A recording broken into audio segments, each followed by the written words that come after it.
Hello everyone, welcome to success with Rai academy. 8 जुलाई 2021 के दैनिक जागरण के राष्ट्रीय संस्करण को आज के इस वीडियो में हम डिस्कस करेंगे। तो चलिए वीडियो को शुरू करते हैं। तो सबसे पहली जो हेडिंग दैनिक जागरण ने बनाई है वो है कि 12 मंत्रियों का पत्ता साफ और 36 की एंट्री। देखिए, मोदी मंत्रिमंडल में जो फेरबदल किया गया है उसमें अब 36 लोगों की एंट्री हुई है, उसी से रिलेटेड है ये न्यूज़।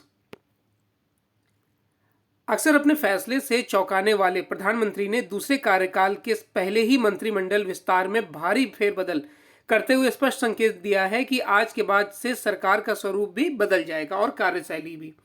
फोकस होगा विकास। इसके सबसे संकेत प्रधानमंत्री और केंद्रीय गृह मंत्री अमित शाह ने दिए हैं जब उन्होंने मंत्रियों को बधाई देते हुए हैशटैग दिया गवर्नमेंट फॉर ग्रोथ। दरअसल विस्तार से पहले ही 12 मंत्रियों का इस्तीफा ले लिया गया था, जिसमें कानून एवं सूचना प्रौद्योगिकी मंत्री रविशंकर प्रसाद, सूचना एवं प्रसारण मंत्री प्रकाश जावड़ेकर, स्वास्थ्य मंत्री हर्षवर्धन, शिक्षा मंत्री रमेश पोखरियाल निशंक समेत 6 कैबिनेट मंत्री शामिल थे।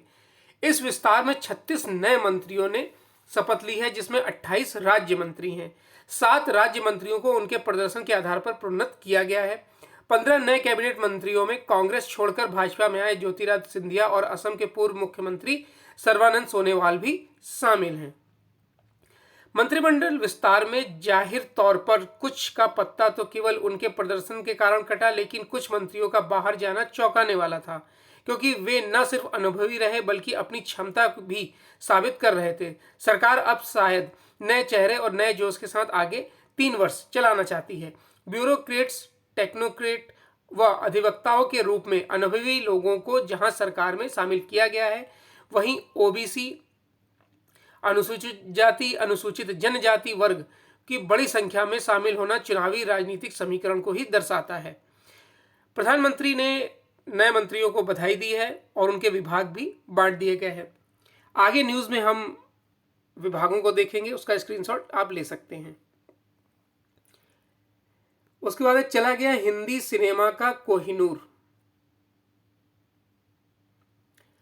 मुगले आजम, मधुमती, देवदास, कोहिनूर और गंगा यमुना जैसी बेहतरीन फिल्मों में यादगार भूमिकाएं निभाने वाले 98 वर्षीय ट्रेजेडी किंग दिलीप कुमार का बुधवार सुबह करीब 7:30 बजे स्वास्थ्य संबंधी दिक्कतों के चलते मुंबई के हिंदुजा अस्पताल में निधन हो गया। उन्हें राजकीय सम्मान के साथ अंतिम विदाई दी गई। उनके पार्थिव शरीर को पहले बांद्रा स्थित उनके आवास पर रखा गया, जहां महाराष्ट्र के मुख्यमंत्री उद्धव ठाकरे, उनके बेटे आदित्य ठाकरे, फिल्म इंडस्ट्री के शाहरुख खान, करण जौहर, धर्मेंद्र, अनिल कपूर समेत सभी लोग पहुंचे। उनके निधन से गमगीन पत्नी सायरा बानो रो रही थीं। उन्हें सांत्वना देने के लिए कई लोग पहुंचे थे। 29 जून को दिलीप कुमार को सांस संबंधी समस्या के चलते अस्पताल में भर्ती कराया गया था। यह दूसरी बार था जब जून में ही उन्हें अस्पताल में भर्ती कराना पड़ा था। दिलीप कुमार का इलाज कर रहे डॉक्टर जलील पारकर ने बताया कि 98 वर्ष की उम्र में इंसान को कई तरीके की तकलीफें होती हैं। वही तकलीफें दिलीप कुमार साहब को भी थीं। नेक्स्ट न्यूज पर आते हैं। देखिए, इसमें मंत्रिमंडल के विस्तार के बाद मंत्रिमंडल का स्वरूप, आप इसका स्क्रीनशॉट ले सकते हैं और जब आप इसे जूम करेंगे तो आपको क्लियरिटी आ जाएगी। नेक्स्ट न्यूज है कि 9 राज्यों में कोरोना नियंत्रण उपायों को और मजबूत किया जाएगा।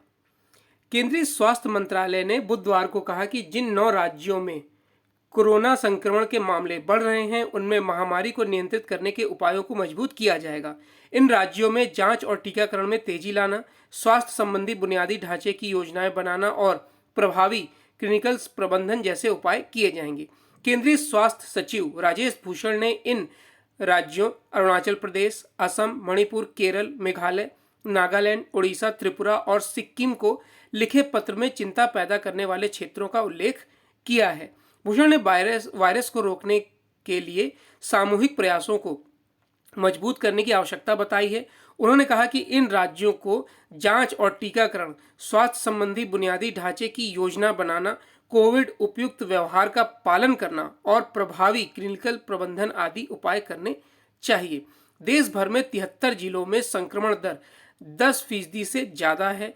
इसमें 45 जिले पूर्वोत्तर के राज्यों के इसको देखते हुए केंद्रीय गृह सचिव अजय भल्ला ने भी बुधवार को पूर्वोत्तर के राज्यों और सभी केंद्र शासित प्रदेशों में कोरोना के हालात की समीक्षा की है। नेक्स्ट न्यूज़ है बिजनेस पेज से। बिजनेस पेज में जो पहली न्यूज़ है हमारी कि सहकारिता को क्षेत्रीय विकास का वाहक बनाएगा नवगठित मंत्रालय। तो सबसे पहले हम ये जानते हैं कि सहकारिता क्या होता है। देखिए, सह और कारिता दो शब्दों से ये बना है, जिसमें सह का आशय है मिलजुल कर या फिर साथ साथ, तथा कारिता का अर्थ है कार्य करना, यानी कि मिलजुल कर कार्य करना। यह एक ऐसा संगठन होता है जिसके सदस्य समानता के आधार पर पारस्परिक हित के लिए मिलजुल कर कार्य करते हैं। सहकारिता का मुख्य उद्देश्य कृषकों, ग्रामीण कारीगरों, भूमिहीन मजदूरों एवं समुदाय के कमजोर तथा पिछड़े वर्गों के कम आय वाले और बेरोजगार लोगों को रोजगार, साख तथा उपयुक्त तकनीक प्रदान करना, अच्छा उत्पादक बनाना, यह सहकारिता का लक्ष्य होता है। सरकार ने कॉर्पोरेट मामलों के मंत्रालय की तर्ज पर सहकारिता मंत्रालय का गठन किया है। यह सहकारिता आंदोलन को मजबूती प्रदान करने को एक अलग प्रशासनिक, कानूनी और नीतिगत ढांचा उपलब्ध कराएगा। निचले स्तर के सह सदस्य किसान, बुनकर, मछुआरे और उपभोक्ताओं को सशक्त बनाने में सरकार का यह फैसला अहम साबित होगा। नवगठित सहकारिता मंत्रालय के दायरे में राष्ट्रीय सहकारी विकास निगम, सेंट्रल रजिस्ट्रार, सहकारी शिक्षण व प्रशिक्षण के साथ सहकारिता संवर्धन जैसे महत्वपूर्ण कार्य होंगे। सहकारिता क्षेत्र की फर्टिलाइजर कंपनी क्रभको के चेयरमैन डॉक्टर चंद्रभाल सिंह यादव ने बताया कि सरकार की इस पहल से सहकारिता से जुड़ी आबादी का भला होगा, लोगों के जीवन स्तर में सुधार होगा। देश के लाखों महिला स्वास्थ्य सहायक समूह यानी सेल्फ हेल्प ग्रुप से जुड़ी करोड़ों महिलाओं को सहकारिता आंदोलन का लाभ मिलेगा। अलग मंत्रालय से सहकारी बैंक व अन्य संबंधी संस्थानों में पारदर्शिता बढ़ेगी। नया मंत्रालय सहकारी समितियों के लिए कारोबार में सुगमता लाने का काम करेगा। साथ ही यह प्रक्रियाओं को कारगर बनाने और एक से अधिक राज्य में काम कर रही सहकारी समितियों के विकास का मार्ग प्रशस्त करेगा। नेक्स्ट न्यूज़ है कि लोक उद्यम विभाग अब वित्त मंत्रालय का हिस्सा। सरकारी कंपनियों के विनिवेश में तेजी लाने के लिए पब्लिक इंटरप्राइजेस विभाग को वित्त मंत्रालय का हिस्सा बना दिया गया है। तो सबसे पहले जानते हैं कि विनिवेश क्या होता है। विनिवेश यानी कि डिसइन्वेस्टमेंट से आशय किसी देश की सरकार किसी उद्योग या किसी कंपनी को योजनाबद्ध रूप से आर्थिक मजबूत करने के लिए, ताकि उसे अपनी नीतियों को बदलने के लिए विवश किया जा सके। भारत में केंद्र सरकार द्वारा सार्वजनिक उपक्रमों में सरकारी हिस्सेदारी बेचने की प्रक्रिया को विनिवेश कहा जाता है। यानी कि जैसे आप कह सकते हैं कि इस समय से सेल, भेल, गेल, इन सब को इनके जो विनिवेश की तैयारी चल रही है और LIC का IPO लाया जा रहा है, तो इसमें सरकार अपनी हिस्सेदारी को घटा रही है। इसे ही विनिवेश बोला जाता है। वित्त मंत्रालय का हिस्सा बनने से सार्वजनिक उपक्रमों के विनिवेश की प्रक्रिया आसान हो जाएगी। सरकार ने पिछले वर्ष ही 34 सार्वजनिक उपक्रमों के विनिवेश की घोषणा की थी, लेकिन यह प्रक्रिया अभी पूरी नहीं हो सकी है। इस साल बजट के दौरान वित्त मंत्री ने सार्वजनिक उपक्रमों की संपदाओं के मुद्रीकरण एवं विनिवेश पर विशेष बल दिया था। प्रस्तावित ई-कॉमर्स नीतियों से छोटे कारोबारी असहज। MSME सेक्टर का एक बड़ा वर्ग ई-कॉमर्स को लेकर उपभोक्ता मंत्रालय की प्रस्तावित नीतियों के पक्ष में नहीं दिख रहा है। इस वर्ग के छोटे मझोले कारोबारियों का कहना है कि ई-कॉमर्स प्लेटफॉर्म के माध्यम से वे देश भर में अपने सामानों की बिक्री कर सकते हैं। इस नियम से कई ई-कॉमर्स प्लेटफॉर्म का कारोबार प्रभावित होने की स्थिति में उनके सीधे नुकसान की आशंका है। MSME फोरम ने इस संबंध में प्रधानमंत्री नरेंद्र मोदी को पत्र भी लिखा है। इसमें गांव व शहरों में सैकड़ों ऐसे छोटे उद्यमी एवं कारोबारी हैं जिनके पास अपने उत्पादन की मार्केटिंग करने या अपनी दुकान शुरू करने के लिए पर्याप्त पूंजी नहीं होती है। ई-कॉमर्स प्लेटफॉर्म की वजह से गांवों के बुनकर, हस्तशिल्प, निर्माता एवं छोटे कारोबारी अच्छी कमाई कर रहे हैं। फिर है भारतीय रिजर्व बैंक ने 14 बैंकों पर लगाया है जुर्माना। भारतीय रिजर्व बैंक ने 14 बैंकों पर कुल 14.50 करोड़ रुपए का जुर्माना लगाया है। इन बैंकों पर विभिन्न नियामकीय उल्लंघनों का आरोप है। इसमें भारतीय state bank, bank of Baroda, IndusInd bank और बंधन बैंक के अलावा 10 अन्य बैंक शामिल हैं। आरबीआई के अनुसार नियमों के उल्लंघन में गैर बैंकिंग वित्तीय कंपनियों को कर्ज से संबंधित मुद्दे भी शामिल हैं। इन बैंकों में सबसे अधिक 2 करोड़ रुपए का जुर्माना बीओबी पर लगाया गया है, यानी कि बैंक ऑफ बड़ौदा पर लगाया गया है। भारतीय रिजर्व बैंक ने कहा है कि समूह की कंपनियों के खातों की जांच के दौरान यह तथ्य सामने आया है कि बैंक कुछ प्रावधानों का अनुपालन करने में विफल रहे हैं। बैंकों को इस बारे में नोटिस भी जारी कर दिया गया है।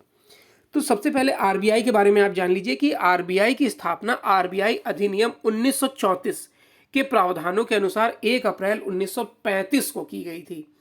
रिजर्व बैंक का केंद्रीय कार्यालय प्रारंभ में कोलकाता में था, जिसे 1937 में मुंबई शिफ्ट किया गया था। आरबीआई अन्य बैंकों के परिचालन के लिए भी मानदंड तय करता है। इसके साथ बैंकों के निरीक्षण का कार्य आरबीआई के पास ही है। आरबीआई मौद्रिक कह सकते हैं कि आपूर्ति को भी नियंत्रित करता है और सकल घरेलू उत्पाद की तरह आर्थिक संकेतों पर भी नजर रखता है।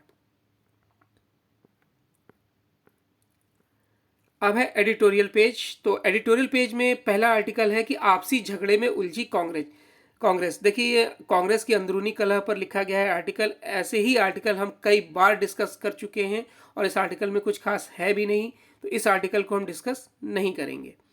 दूसरा, हिंदी सिनेमा के एक युग का अवसान। दिलीप कुमार की मृत्यु से संबंधित है ये आर्टिकल और इसमें दिलीप कुमार की किस तरीके से फिल्म इंडस्ट्री में एंट्री हुई, उन्होंने क्या कार्य किए, कौन कौन सी फिल्में की, उनका व्यक्तित्व कैसा था, ये बताया गया है। आप चाहें तो इस आर्टिकल को देख सकते हैं। हालांकि इस आर्टिकल में और कुछ इंपॉर्टेंट नहीं है। उसके बाद तीसरा आर्टिकल है हमारा प्रधानमंत्री की नई टीम, जिसे हम पहली ही न्यूज़ में डिस्कस कर चुके हैं, तो इसलिए आज एडिटोरियल पेज में कुछ खास नहीं है, इसलिए इसे डिस्कस नहीं करेंगे। उसके बाद आते हैं हम, पहली न्यूज़ है इंटरनेशनल पेज की कि अफगानिस्तान में जंग तेज, बादगिस की राजधानी में घुसा तालिबान। देखिए, अमेरिका सेना जैसे जैसे वापस हो रही है अफगानिस्तान से, वहां तालिबानी लोग पूरी तरीके से अफगान को अपने कब्जे में करना चाहते हैं और इसकी कहीं ना कहीं शुरुआत भी होती दिख रही है। अफगानिस्तान में सुरक्षा बलों और तालिबान के बीच निर्णायक जंग छिड़ी हुई है। बुधवार को तालिबान के सैकड़ों आतंकी बादगिस प्रांत की राजधानी काला-ए-नौ में प्रवेश कर गए और पुलिस मुख्यालय पर कब्जा कर लिया। संघर्ष के दौरान यहां जेल में बंद कैदी फरार हो गए। पिछले 24 घंटों में तालिबान ने 6 जिलों पर कब्जा कर लिया। वहीं अफगानिस्तान के राष्ट्रपति अशरफ गनी ने कहा है कि तालिबान आतंकी अपने इरादों में सफल नहीं होंगे। रक्षा मंत्रालय ने बताया कि पिछले 24 घंटे के दौरान 200 से अधिक तालिबानी आतंकी मारे गए हैं। तालिबान ने दावा किया है कि इस अवधि में उन्होंने 6 जिलों पर कब्जा कर लिया है। कुछ दिन पहले तालिबान के साथ संघर्ष में कमजोर पड़ने के बाद ताजिकिस्तान भाग गए अफगान सैनिक अब वापस लौट रहे हैं और बुधवार को 300 सैनिक वापस लौट आए हैं।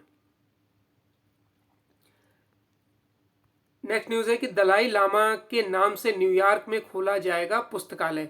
तिब्बती धर्मगुरु दलाई लामा की 86वीं जन्मतिथि पर अमेरिका के विदेश मंत्री एंटोनी ब्लिंकन ने उन्हें बधाई दी है। ब्लिंकन ने कहा कि दलाई लामा ने पूरी दुनिया को करुणा, समानता और साथ मिलकर चलने का संदेश दिया है। विदेश मंत्रालय के प्रवक्ता नेड प्राइस ने भी दलाई लामा की जन्मतिथि पर उन्हें बधाई दी। उन्होंने कहा कि इस पुस्तकालय की स्थापना पर $50 लाख करीब 37 करोड़ रुपए का फंड इकट्ठा किया जाएगा। दलाई लामा पुस्तकालय के साथ ही अध्ययन केंद्र की स्थापना भी की जाएगी। फिर नेक्स्ट न्यूज है कि हैती में राष्ट्रपति मोसे की गोली मारकर हत्या। तो सबसे पहले हैती का कुल क्षेत्रफल 27,750 वर्ग किलोमीटर है। इसकी राजधानी पोर्ट उल प्रिंस है। हिस्पानो कैरेबियन पड़ोसियों के साथ साझा संस्कृति संबंध होने के बावजूद हैती अमेरिका का एक लौता राष्ट्र है जहां फ्रांसीसी भाषा बोली जाती है। हैती में राष्ट्रपति जोवेनेल मोसे की मंगलवार रात उनके निजी आवास में गोली मारकर हत्या कर दी गई। हमले में उनकी पत्नी मार्टिनी मोसे गंभीर रूप से घायल हो गई। उन्हें अस्पताल में भर्ती कराया गया है और यह जानकारी देश के अंतरिम प्रधानमंत्री क्लाउड जोसेफ ने दी है। उसके बाद वहां पर आपातकाल लगा दिया गया है। अभी तक की जांच में पता चला है कि मध्य रात्रि में स्पेनिश बोल रहे अज्ञात बंदूकधारियों ने आवास में घुसकर फायरिंग की। मामले में अभी तक किसी को गिरफ्तार नहीं किया गया है। राष्ट्रपति की हत्या के बाद हालात पर नियंत्रण के लिए नेशनल पैलेस और अन्य संवेदनशील स्थानों पर पुलिस व सुरक्षा बलों की तैनाती कर दी गई है। राजधानी पोर्ट उल प्रिंस में ज्यादातर दुकानें और व्यापारिक प्रतिष्ठान बंद हैं। कुछ जगह तोड़फोड़ और हिंसा होने की खबर है। पड़ोसी देश डोमिनिक रिपब्लिक ने हैती से लगने वाली अपनी सीमा पर आवागमन रोक दिया है। नेक्स्ट है कि जयशंकर ने ईरान के नए राष्ट्रपति से की मुलाकात। ऐसे समय जब ईरान पर अंतर्राष्ट्रीय प्रतिबंध हटाने को लेकर बातचीत चल रही है, तब भारत ने भी ईरान के साथ अपने रिश्तों को पटरी पर लाने की पहल शुरू कर दी है। बुधवार को विदेश मंत्री एस जयशंकर तेहरान पहुंचे और ईरान के नए राष्ट्रपति इब्राहिम रईसी और विदेश मंत्री जवाद जरीफ से मुलाकात की और द्विपक्षीय रिश्तों पर अहम चर्चा की। भारत पहला देश हो गया है जिसने ईरान में सत्ता परिवर्तन के बाद अपने विदेश मंत्री को नए राष्ट्रपति से मिलने के लिए भेजा है।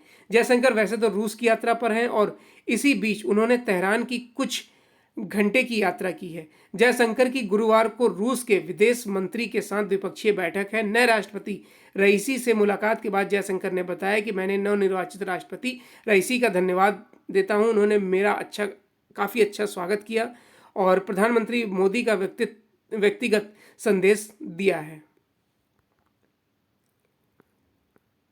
तो ये आज का यानी 8 जुलाई 2021 का दैनिक जागरण का राष्ट्रीय संस्करण था। आई होप आपको वीडियो अच्छा लगा होगा। अगर वीडियो अच्छा लगा हो तो लाइक और शेयर कर दीजिएगा।